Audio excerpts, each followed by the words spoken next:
Clap along if you feel like a room without a roof. Clap along if you feel like happiness is the truth. Lake students, I am Colin.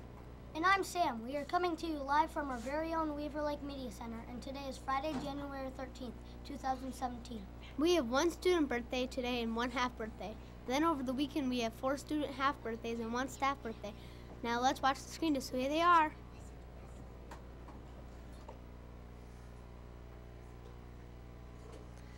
Today, happy birthday to Zubair A.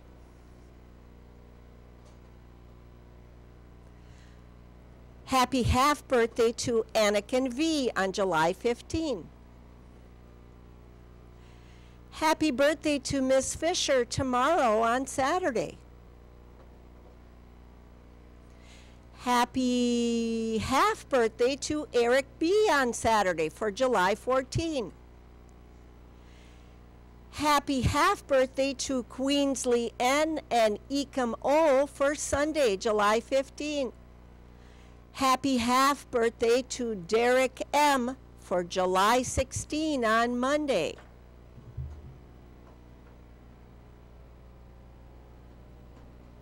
Hope you are having an amazing birthday, and remember to go to the office and pick up your birthday card so you can get your delicious cookie at lunch.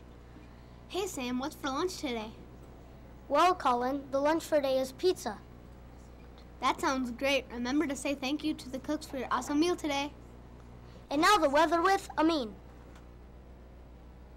Good morning, wonderful students. I'm Amin with the weather. The current temperature is -7 degrees. The high for Maple Grove today will get to 9 degrees. The low for tonight will be 3 degrees. Tomorrow the high will be 21 degrees. The low for tomorrow will be -1 degrees. It looks like it's going to be another frigid day today. Now back to our awesome anchors. Thanks, Amin. What's going on in the media center? What's going on in the media center? I don't know. Here's Miss Brimacombe to tell us all about it. Good morning, boys and girls. Well, here's what's going on in the media center.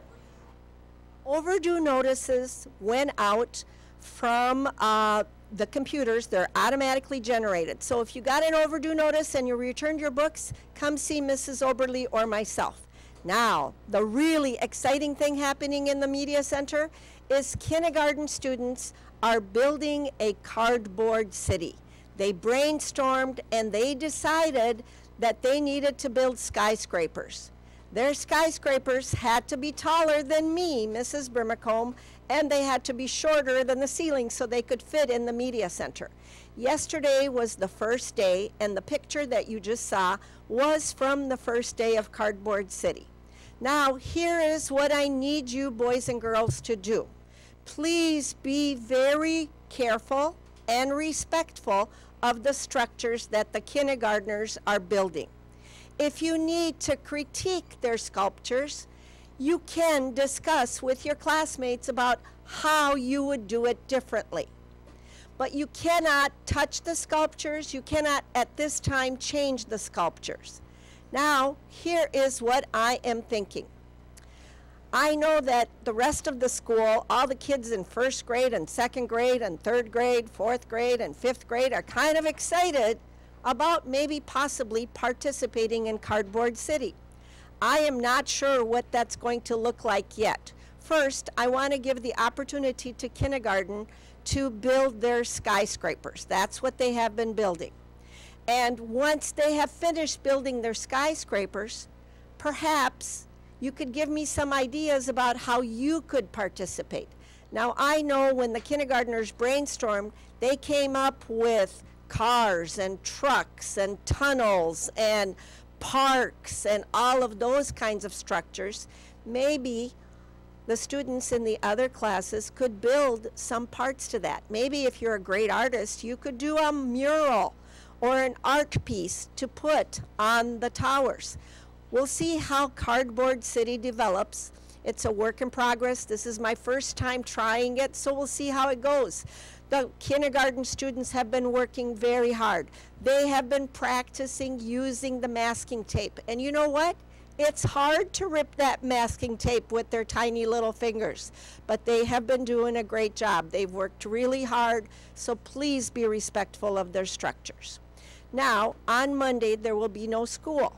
And the reason there will be no school, because it's a national holiday.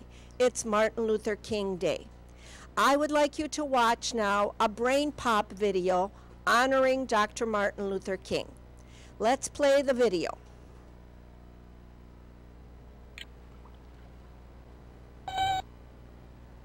Yep, that's where he gave his biggest speech. Dear Tim and Moby, can you do a Martin Luther King movie? Thanks, Sarah. The Reverend Dr. Martin Luther King Jr. was the most important leader of the American Civil Rights Movement. The Civil Rights Movement was about having universal rights for all people, regardless of gender, income, or skin color. It's hard to believe, but America in the first half of the 20th century was a very different place. In many parts of the country, black people weren't allowed to eat at the same lunch tables, go to the same schools, or even use the same bathrooms as white people. This practice of separating blacks and whites was called segregation.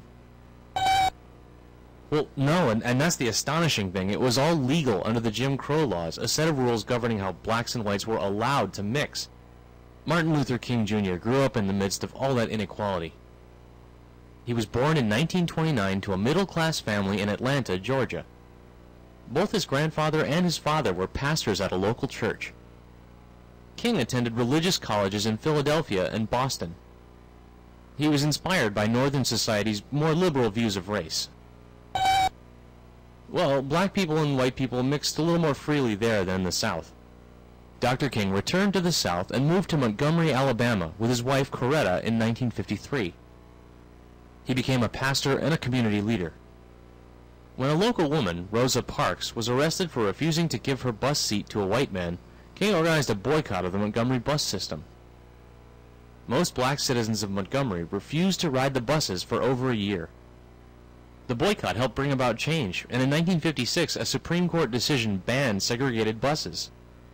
After that victory, King helped organize a group of churches dedicated to nonviolent protests for civil rights. Dr. King was inspired by the life of Mahatma Gandhi, whose nonviolent leadership helped free India from British rule. Over the next decade, King led protests and marches to support African American rights all over the country. The most famous was the March on Washington in 1963. Over 250,000 people gathered in the nation's capital in support of civil rights. It was there that Reverend Dr. King delivered his famous "I Have a Dream" speech. One day right there in Alabama, little black boys and black girls will be able to join hands with little white boys and white girls as sisters and brothers. I have a dream today.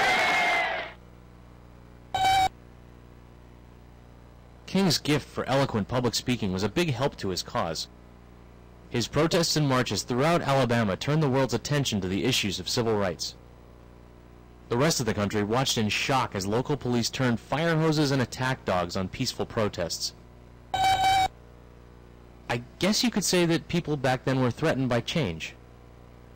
King was arrested numerous times during these marches, but it paid off. The Civil Rights Act of 1964 and the Voting Rights Act of 1965 overturned segregation laws around the country. In 1964, he was awarded the Nobel Peace Prize. As the recognized leader of the civil rights movement, he went on to fight against poverty and the Vietnam War. Then, in 1968, Martin Luther King was assassinated in Memphis, Tennessee. His killer, James Earl Ray, was captured months later.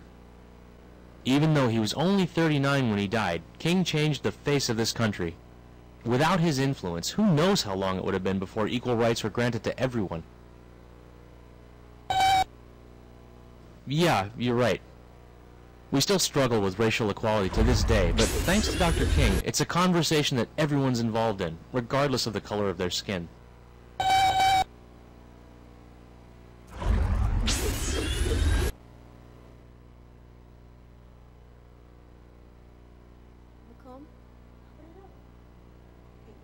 Thanks, Mrs. Brimacombe. It will be interesting to see the kindergarten cardboard city grow in the media center. Thank you for watching our news broadcast on the WVLK News this morning. There is no school on Monday. Have a wonderful day today and do great work. Enjoy the long weekend. Bye. Bye.